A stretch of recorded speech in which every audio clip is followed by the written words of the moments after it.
Hello, I'm Robert Llewellyn and welcome to a special podcast takeover episode from my good friend Quentin Willson.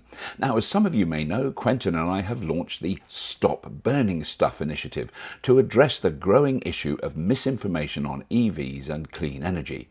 To support the campaign's mission, we're bringing you a Stop Burning Stuff podcast series dedicated to fact-sharing and myth-busting. Now, we hope you enjoy it, and don't forget, if you'd like to join us and help fight the FUD, all the links to sign up are below. Hello and welcome to the Stop Burning Stuff podcast. I'm Quentin Willson, founder of Fair Charge and Stop Burning Stuff, and each week I'll be joined by a very special guest to help debunk the myths surrounding EVs and clean energy and talk about the subject and the sector generally. And today, as we kick off our first podcast, I'm extremely honoured to welcome the Right Honourable Chris Skidmore, OBE, who's going to talk to us about electrification, EVs and sustainability. Welcome, Chris, and thank you very, very much indeed for joining us. Thank you. You're incredibly passionate about the subject, and people have talked about you in the press as a politician with principles, because you walked away this January, didn't you? So just tell me why you did that and why it's so important to you. So, Quentin, I think I've been on a bit of a journey, to put it mildly. I wasn't always sort of, absolutely passionately committed to sustainability and climate and the environment. I fully admit I'm a bit of a latecomer to this. But midway through my sort of parliamentary career, I had the opportunity to become Energy and Clean Growth Minister under Theresa May's government. And it was just during that time that the UK decided to make the commitment to become the first G7 country to sign net zero into law. I think we actually beat France by a single day. And I was actually the minister that sort of took that legislation through the House of Commons. I signed it into law. I then actually secured the UK's presidency of COP26, where we saw further international commitments emerge. And I sort of didn't really know at the time what the importance of net zero was globally.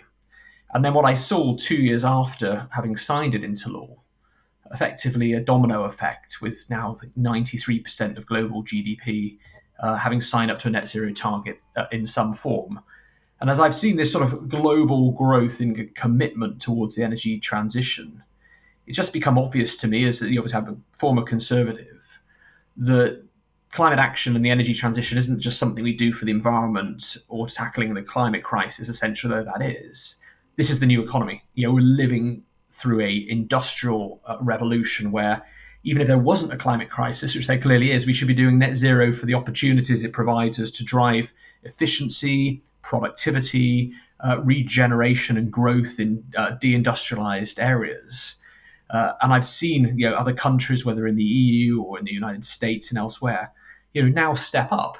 And so the UK was a climate leader. We have most ambitious targets to reduce our emissions out of the whole of the G20.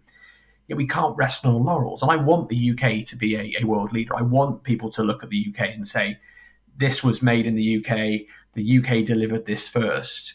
And we're in such a good place to do so. And the more and more I sort of delved into this, and the more I worried that the government was beginning to backtrack on what I see as this opportunity that won't come again. And I had this chance to do a net zero review. I was asked by the previous Prime Minister Liz Truss to lead an independent review into how we delivered net zero in a more business pro-growth way. And I published that review last January, I think almost a year ago today. And actually, that review showed that if we delay further, it's going to cost us more. And we have to do all these things anyway. It's too late. The technology's moved on. There's no taking the clock back. Electric vehicles are the future. The rest of the world is moving towards this. Anyone who stays with petrol, diesel cars will only find the cost of those going up and being priced out of the market. So for me, it's a fundamental economic truth that net zero is something we should be embracing and not shying away from. Now, you quite rightly say that we led the world with this in no small part to your review. But it's changed, hasn't it? Inside government, we've seen this kind of retrenchment, this pullback. You left government because of the petroleum and oil licenses in the North Sea, and you made this very pointed gesture, even though your constituency wouldn't have existed beyond the next election because of the boundary changes. You chose to make this very visible and clear signal that you didn't approve of what the government was doing. Now, tell us, if you don't mind, why you think there is this, let's call it an energy, particularly with the net zero scrutiny group and those restless, what's the word I'm looking for, coven of backbenchers who have been agitating in the background and I think changed Sunak's mindset. Tell us why you think this is so kind of important for you to make that stand. Please support our Stop Burning Stuff Patreon and help us tackle misinformation about electric vehicles and clean energy. Well, I think making the stand for me was important because I tried to work from the inside. I tried to demonstrate that this was going to be the greatest mistake in the long term of Rishi Sunak's premiership. I mean, for me, I know the Prime Minister's talked about long-term decision-making and not sort of making short-term decisions for the benefit of everyone. Net zero is a long-term decision-making process where you need to take the decisions now in order to ensure that we can provide the stability and certainty for business and inward investment. So I tried to sort of demonstrate that by sticking to the stranded assets of the past, of committing to new oil and gas licenses or Rosebank oil field, which won't even open up until the mid-2030s, that you're potentially creating a new coal mine situation from the 1980s where we'll just be sort of priced out the market. That the demand for oil and gas is dropping, and we'd have stranded assets and ultimately stranded communities who need to be transitioned from their existing jobs into renewable and clean jobs where they've actually got incredible skill sets to be able to make that shift. So for me, it's about not over promising people a future that's not going to exist in the future, and that's the challenge for me, is that those are difficult decisions, and we're shying away from them in order to appease populist movements. And this began with the by-election, or it certainly sort of reached an apogee where the Prime Minister probably took a decision on the Ealing Southall by-election, where we had, I think, 2 weeks out from the ULEZ charge being introduced into outer London. Now, make no mistake, there's two things to say here. ULEZ has nothing to do with net zero. It's to do with air pollution, PM 2.5 and nitrous oxide. And secondly, there may have been challenges with the rollout, but now that policy has come into force. It affects 1 in 12 cars and it will bed down. But the challenge was, I think the Prime Minister saw this as an opportunity to maybe shore up the base on the right, to potentially sort of protect a couple of seats. I think it will be the opposite. I think there's a coalition that unites both the so-called red wall of former Labour seats that have been Conservative in 2019 and the blue wall, which are sort of Conservative facing seats into the Liberal Democrat territory, where actually there's a green thread running between these two constituencies, these two walls, that could prove potentially disastrous for the Prime Minister. And actually, the polls have widened since that net zero decision to row back.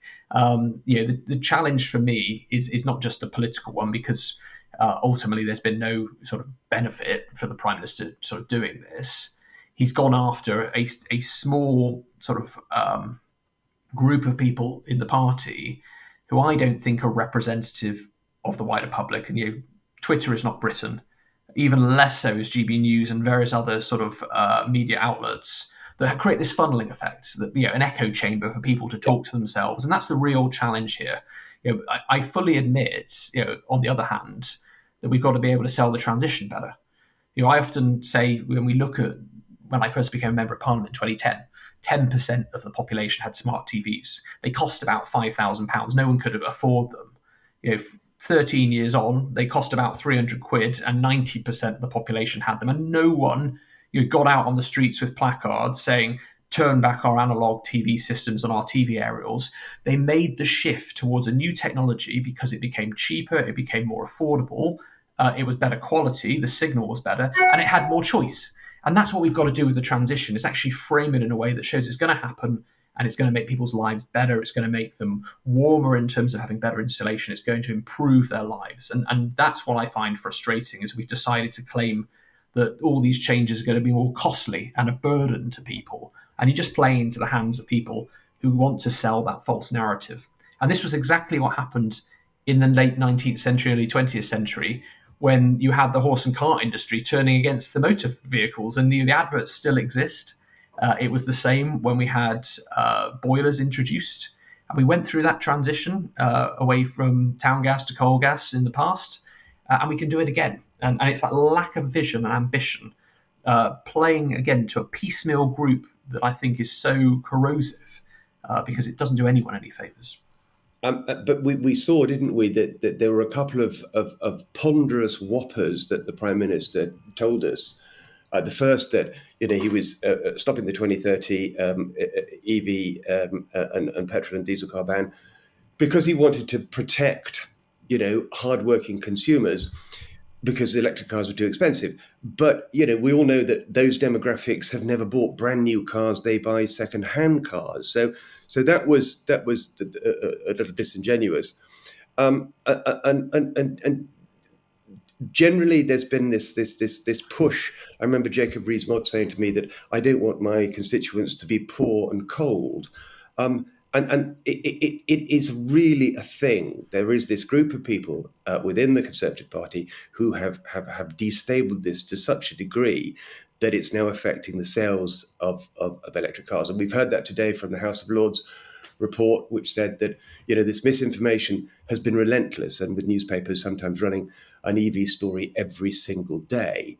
What would you say that we need to do to counter that? Because it is affecting EV take-up quite significantly among private buyers. So I think there is a really important opportunity this year in 2024, as an election year, not just in the UK, but across the world. I think it's more elections than in any single year in history. I might be wrong about that, but it's certainly important, and it's going to be decisive, if not divisive. And how do we make it decisive instead of divisive is the real challenge here. I think, there's an important point around how do we still depoliticize? How do we not take advantage of each other's errors or missteps along the way, which will happen? So I've been keen to really try and demonstrate cross-party support and consensus for the transition. I'm actually going to be going around doing a tour in the run-up to what I think is a really important election, which is May the 2nd. I know everyone's talking about the general election, but actually mayors play a really important role. When I did the net zero review, I went around the country. I think it was the largest engagement exercise on net zero. We received, 1,800 written submissions. I spoke to 1,000 businesses and industries and organizations as part of that review. And it really demonstrated to me that, while you've got a couple of politicians dragging their heels, Westminster and Whitehall are behind the curve. Industry, business, knows this needs to happen. They are planning for it. The car industry said to Rishi Sunak, regardless of what you do, moving the date to 2035, we're sticking to our 2030 plans. Because they've got to take those decisions way in the future.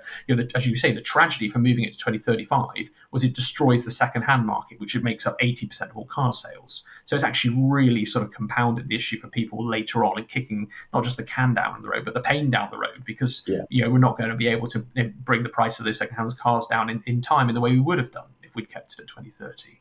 So I think there's an opportunity to demonstrate, real-time action, to bring forward the examples where actually, how do we end best practice? How do we end some of the pioneering work that's happening, and get out on the front foot? I mean, you've probably heard of this term green hushing, where you get corporates and companies not wanting to talk about their green commitments or their green achievements for fear of being put in the Telegraph. I remember once there was a story that Centrica and British Gas ran, which said, if you're not happy with your heat pump, we'll replace it and take it out for you. And that was meant to be a super guarantee. And it was then packaged up in the media as being like, British Gas aren't sure their heat pumps are going to work and we'll replace it with a gas boiler. And it was totally the opposite. It was trying to demonstrate that British Gas had complete confidence that this was going to work, and that actually they were willing to replace it, but they knew they wouldn't have to. The same with Tata Steel and the electric arc furnaces. This is a complete failure in communication around what should have been a good news story. Because if we didn't introduce electric arc furnaces in Port Talbot, we would have lost 6,000 jobs. There would have been no investment and no jobs left. And now what we've got is a hundreds of £1 million investment in a region, and we've saved 3,000 jobs. And that's the challenge. We've got to get out and be positive about actually we're going to lose it all. We're going to lose our industries if we stick with existing fossil fuel dependent industries. We're going to lose our car industry. If we look at what happened with the Gigafactory and the Ford's decision to move to Texas, if we'd placed that investment earlier, 3 years earlier, as we said we were going to, then Ford would have stayed in the UK. And that's that sort of challenge. We're bleeding ourselves dry by not stepping up and really getting on the front foot. And I'm pretty sure if I look at politicians of the past of all political parties, whether it's Tony Blair, Margaret Thatcher, they would have gone out and sold this. And we need that leadership to demonstrate to people that the fringe minority are siren voices that are going to crash us on the rocks if we listen to them. And this industrial certainty that is lacking in government, which at the time when he rolled it back in September last year, Ford were incandescent about this because, as you say, they have to plan ahead. But just tell us what you think is going to be the long-term effects of this, because we have the EU's Green Deal at 25 billion, we've got IRA at 395 billion in the States. This is sucking all this investment in this enterprise out of the UK, and here we are playing Little Britain with our 4.5 billion over several years. Yeah. We're going to lose out to the Chinese if we don't really have a joined up industrial strategy about electrification. Tell us how important that is. So I think that what's really important to stay around the UK is we're never obviously going to be able to compete with the US or the EU overall. But what we can do, is play a really important role, sort of almost Janus facing both into the US and the EU. We have an opportunity, I think, to look at how we can play to our strategic advantage, our comparative advantage in certain technologies.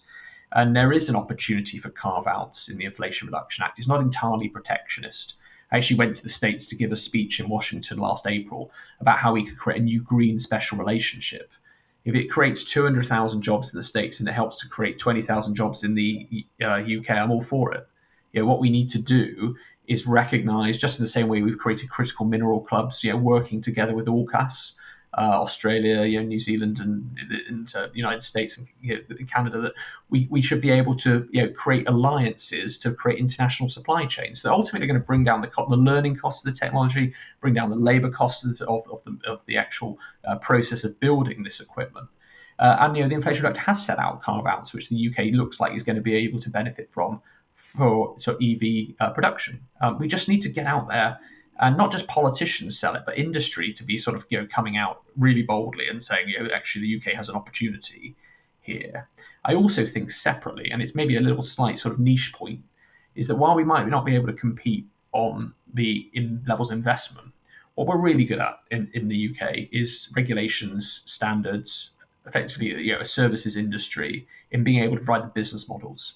And when I go to COP or I go to New York Climate Week, everyone sits up and listens to what the UK has to say, because we have pioneered so many of the business models, not just contract for difference for renewable energy, but also new hydrogen business models, new CCUS business models, new opportunities to pioneer charging, networking, and how to roll this out and do it well.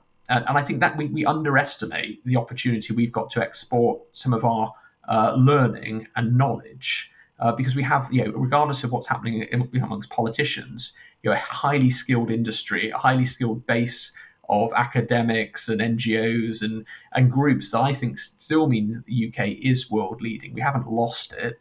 We're just slipping behind. And I think the challenge is to be able to demonstrate to other countries, what does excellence look like and how do you deliver this for the future?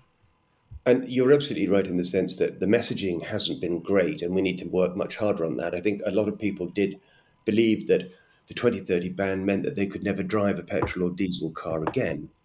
Never mind, its original intention was to stop production of brand new ones. I also think that, we have this great battery ecosystem in the UK, UKBIC, WMG, Faraday Institution, and we don't talk about that. And it's almost though government sees that as a kind of elephant in the room, because it's one of the world's pioneering centres for battery excellence. what should we do better to tell the world that we are really, really still very good at this stuff? So I think I was a universities minister, and I actually was responsible for getting the uplift in the R&D budget. That I know, it's yeah. really interesting. I mean, we get the media thing now about £28 billion for green, Keir Starmer's green mission. Everyone attacking this £28 billion. When I was universities minister, we got the uplift of R&D from 12 billion to 25 billion, and no one sort of came out of the woodwork to claim that this was a waste of taxpayers' money. And I think the point you make about the Faraday is really important, because in my net zero review, we had a sort of section, net zero in the future, and that talked about how we should be looking to scale up demonstrator projects in the UK, because I think that's again where we can demonstrate comparative advantage.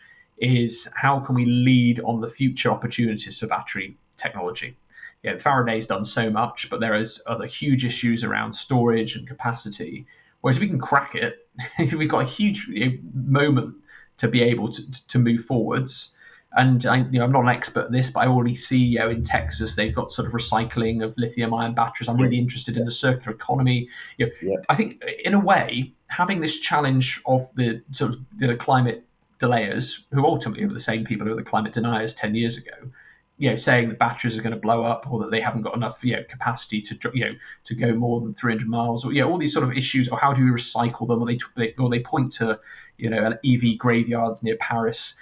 Take those images and actually say, how can we win the argument to defeat what is both misinformation, but how can we absolutely double down and say, look, we've actually this is the past. The future now demonstrates that cars have a range of over 500 miles, or this demonstrates that we have a charging network in place, or we have an opportunity to recycle these batteries. I mean, I see some great work in the Midlands. You've probably been there as well, with the robots going in and sort of just taking apart the batteries.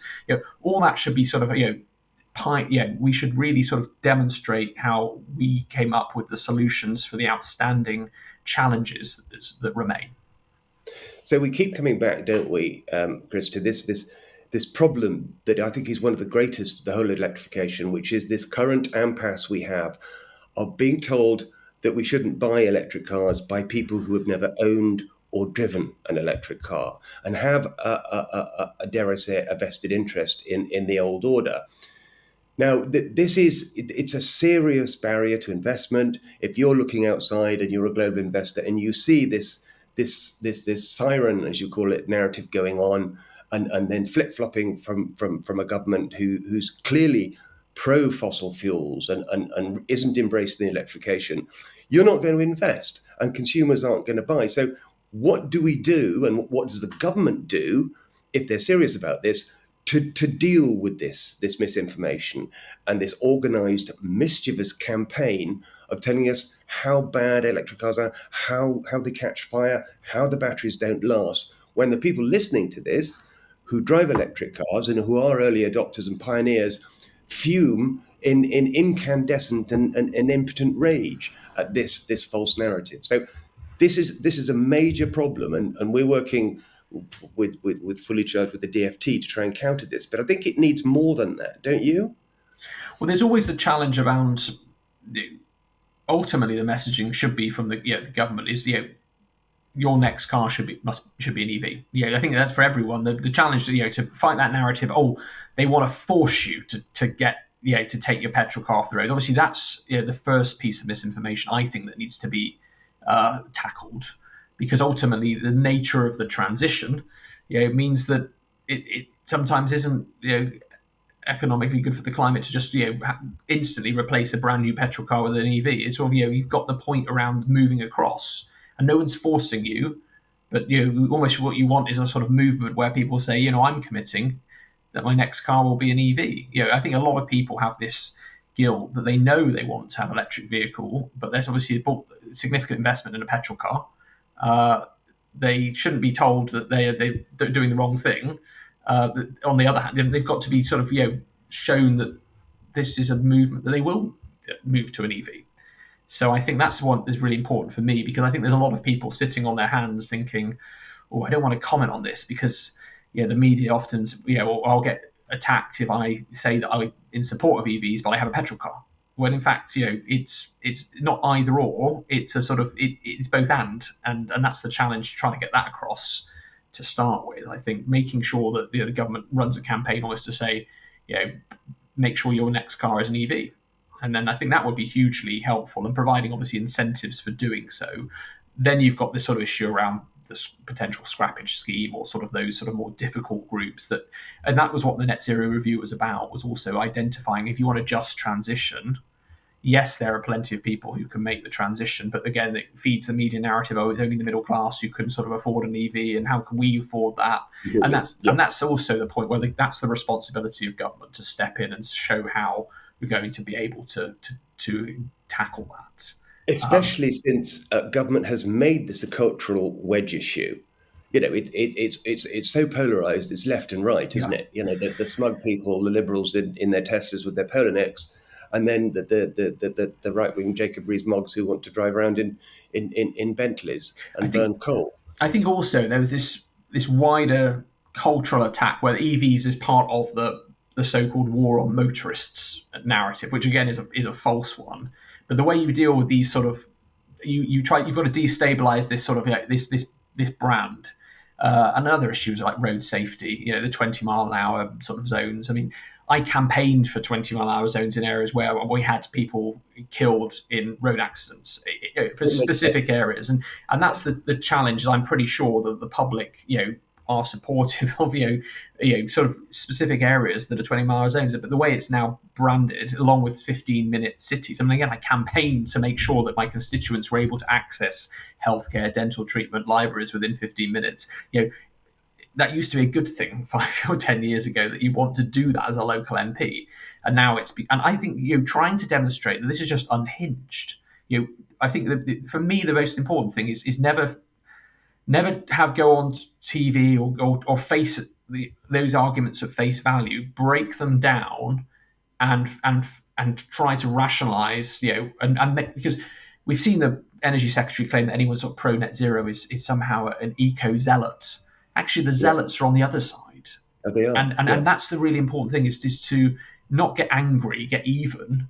I know people feel passionately about this, but how to sort of demonstrate calmly, coolly.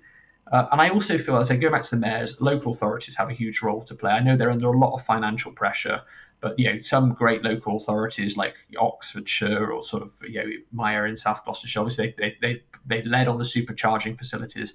They're working to try to alleviate people's concerns that they haven't got access to a charging point. Providing those local authorities are more. There's obviously a disparity, but in terms of the ability of local authorities to be able to deliver on this, I think people trust their local authorities more than they do politicians at Westminster. So I think, sort of for me, trying to get, whether it's the local government association, obviously UK 100 are doing a great job, but sort of trying to make this as local and tangible to a community as possible helps bypass some of the corrosive national media stories.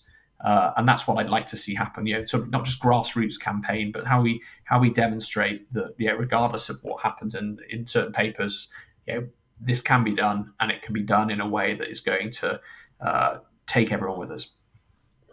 But you still, talking of councils, I mean, I think last week it was Islington and Lambeth who are going to start charging cars for parking, residence parking permit, by weight.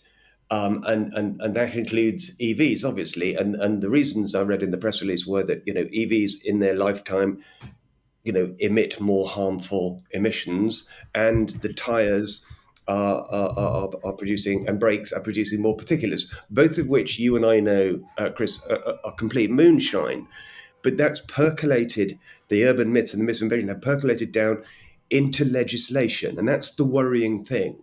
So I think your point about bringing local councils with us, it's also about informing them, because they too read this stuff on Facebook and suddenly it becomes fact, like the man in the local council who refused planning permission for an Osprey charging site because he thought it would be a risk of vehicle fires. So we've got to get that narrative at a local level to make sure everybody understands, because this is a big technical shift with technology. And if you don't understand about batteries, and you don't understand that they don't catch fire as much as combustion cars, and that they do last and they can be 95% recycled, you're not going to be able to do those legislative acts with conviction and scientific accuracy, are you? No, that is true. And one of the things we are missing, and obviously EVs could be a really important test opportunity for this, is a net zero public information strategy. The government's repeatedly refused to invest in one. If you look at France, if you look at Germany, actually what they do is the public information strategy is important because it actually makes things cheaper for the government. So sort of what they do is they say you can't take forward sort of opportunities to get insulation and heat pumps that are available with taxpayers sort of funded grants unless you go through the information strategy, because you need to know what to get at the right time. And that's obviously for those people who are lucky enough to have the ability to put their EV outside of their house.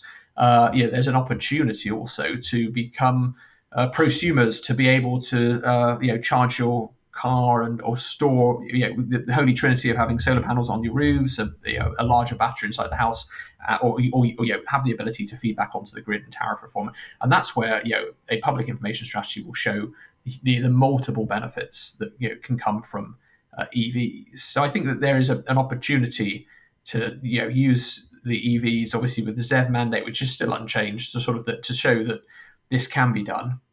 I'm just thinking about sort of where we've been in the past with cars. Road safety. I remember watching. Is it the 40th anniversary? I think of seatbelts coming into law. Was that sort of quite recently? I think, and sort of they played back videos of people saying, "I'm not wearing this seatbelt. I might sort of be strapped and I'll burn to death if the car crashes. I won't be able to get out in time." But they managed to sort of win that argument by sort of obviously repeatedly having both television, newspaper ads to sort of demonstrate why this took place. And I can certainly remember horrific ads. I'm not saying this is what we should necessarily do, but it's stuck in my mind as a child. I remember that sort of showed the opportunity to reduce road deaths, and that type of sort of forward-facing strategy is important. I just think that there is a opportunity also to localize it in a way that people will say, "Oh, you know what? Now I understand. It's not just being imposed on me from Westminster or Whitehall." So it is a combination of the regulation, the legislation informing councils. You're absolutely right, but then also culturally, how do you bed this in a way that people can see it as being something that's important in their local area? That requires the political will to make that happen, doesn't it? And that is I think what we're lacking at the moment.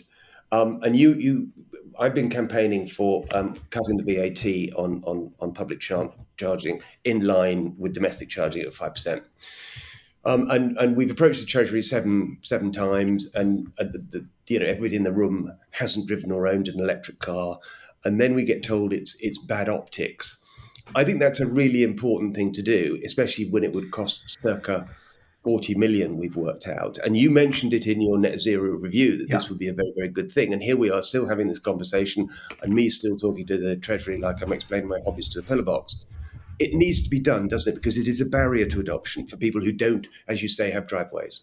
Yeah, and I think we've seen other points in the transition where whether it's insulation materials now, the VAT has been removed, if not at 5%. So there's a sort of unlevel, unequal playing field, and I think that's a real challenge, is that we're not looking at this across a wider piece from the point of view of the user, the consumer. What I tried to do in the net zero review, in one of the chapters, would be like thinking, if you add this up as a whole, people aren't just having to move on to EVs, they're also having to make other changes in their lives. How can we make it as easy as possible? And this is one that, as you say, the fiscal sort of consequence of this is negligible. It would be a huge win, and we're looking for those tipping points, and this might encourage that tipping point to come ever further. So I think for me, the challenge is the Treasury is almost on board with net zero, but they're still not really thinking this through. As you say, you're having to go cap in hand every year a budget for this process to try and change things. If we properly work this out, and this is why I support the sort of mission-based approach. That's why my review is called Mission Zero. What you need is the sort of 10-year mission. And I think, if you're talking about Labour's, green mission, we should always have an outcome for that and say one of those outcomes should be, let's look at the EVs and let's look at the deployment of EVs, or let's look at each region and try to and work towards that outcome. And then what are the policy levers we can pull to make that outcome realizable? And I think that is something we are lacking because we have to go through this circus every year of having to ask the Chancellor to pull a rabbit out of a hat. And I think that that isn't going to provide the certainty or the stability that's going to unlock business confidence to be able to invest in the UK.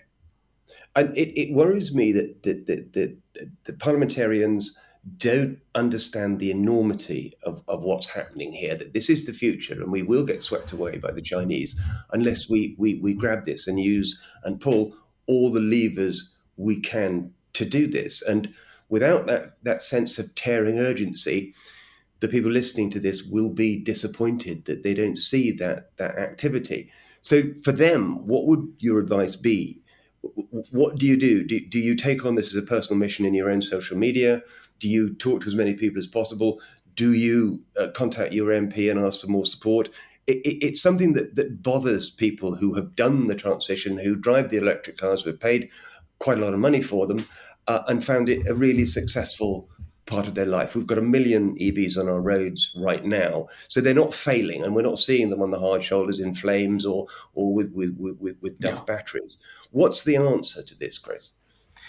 Well, I think collective action and the ability to bring people together is important. I know the EV industry is sort of a bit behind the curve. I know we've got Charge UK has now been sort of set up as sort of like a trade body to try to organise. But they could be more vocal. I agree. Yeah, and I think and run campaigns. I think the challenge is you've both got the sort of you're trying to work with government and go into the departments to try and have those conversations behind the scenes to try to get the regulations that you want to be delivered. I fully understand that, but there almost needs to be that type of collective.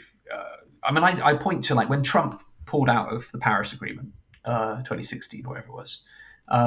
They ran a sort of "we're still in" campaign that actually solidified and accelerated climate action across the US. So actually, that was a reaction to a threat. And I think this is a threat now.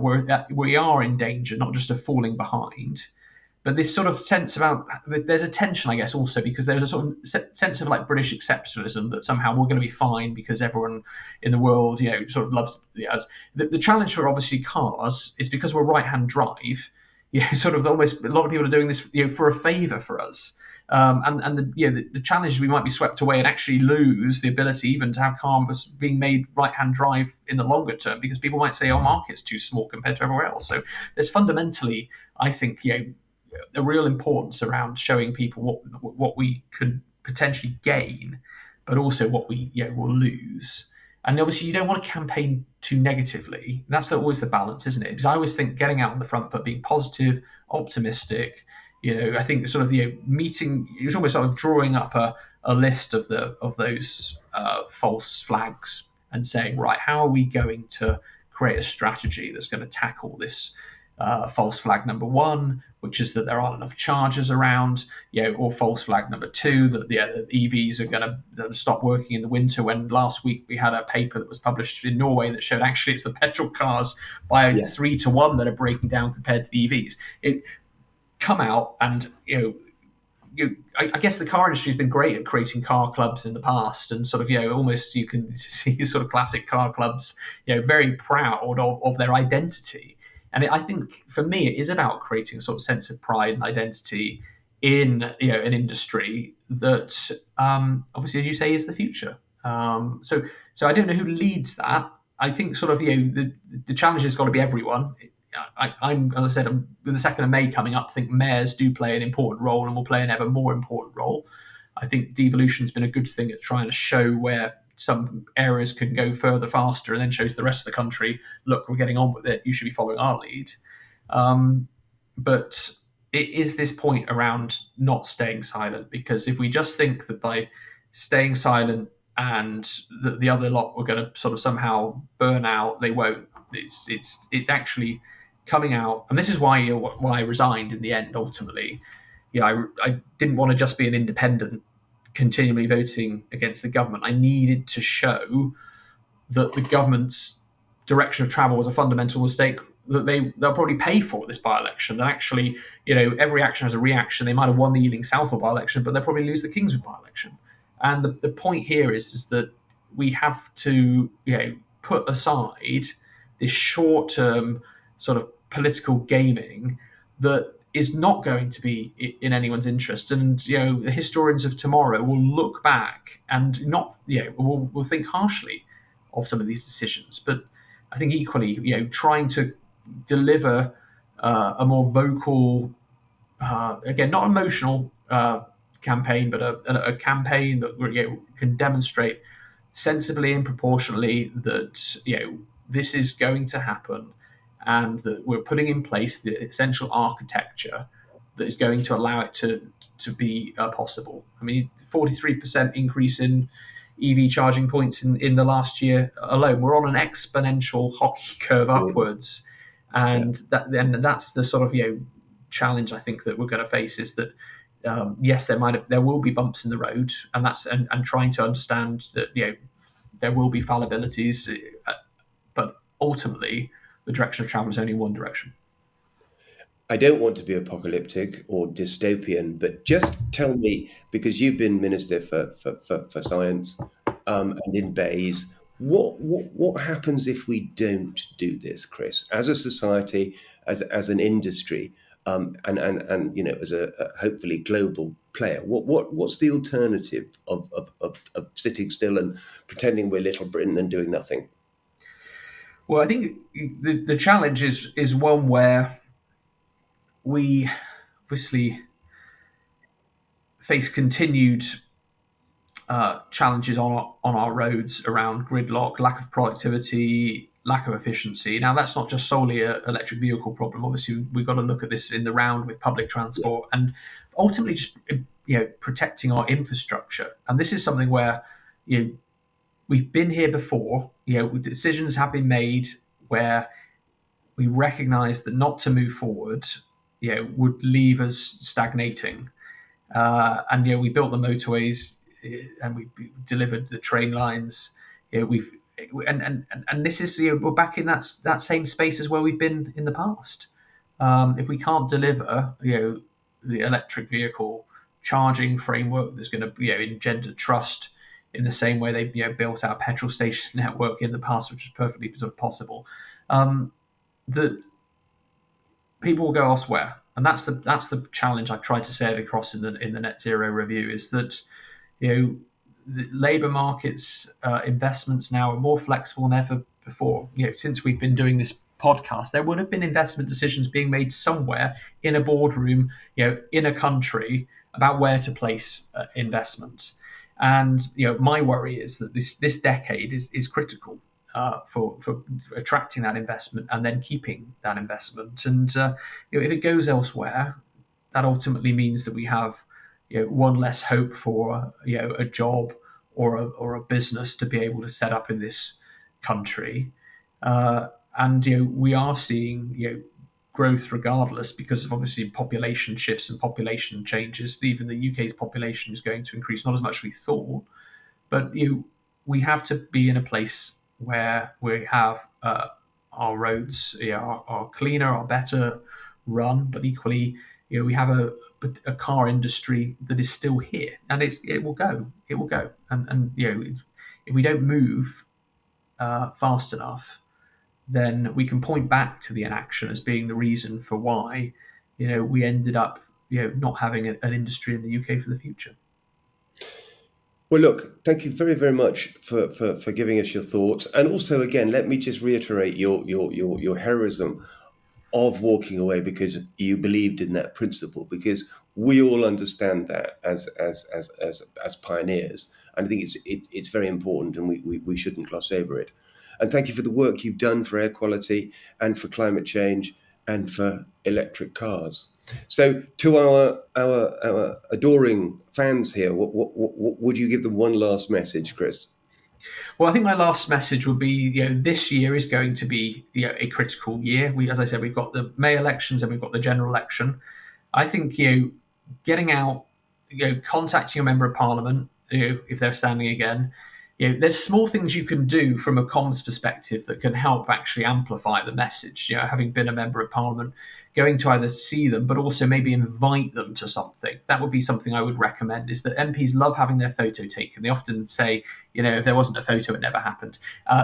Trying to get them to commit to something that, whether that's, demonstrating a charging facility and getting them standing next to it, and then getting in the local paper, regardless of all the culture war stuff that happens nationally, MPs, the bread and butter of campaigning politics is the constituency focus. So, get out there, contact your member of parliament, or contact the Labour or Conservative candidate who's standing against the MP. Get them to, come together with you on a visit. And I think that's something that if everyone did that, we'd have 650 visits by representatives or future politicians in their constituency, and then you've got them sort of committed to saying, well, come on, you stood next to that charger and you said that you would do this. And in a way, that's a hook, I think, to get the conversation to the next level. So I would sort of recommend everyone think about that bottom-up approach for 2024. Our call to action. Chris Skidmore, OBE, thank you very much indeed. Thank you. Like everything electric? Then you'll love our fun-packed Everything Electric expos around the world. Next up, we're in London and Harrogate. Remember, energy and transport professionals go free on the first day. You'll find any of the links of the things that Chris and I discussed in the show notes. And if you've enjoyed the episode, please do subscribe or share with others. And if you'd like to find out more about Stop Burning Stuff, or help, even better, fund our fact-sharing mission, you can do so at patreon.com/stopburningstuff. Thank you very much indeed for listening, and see you next time.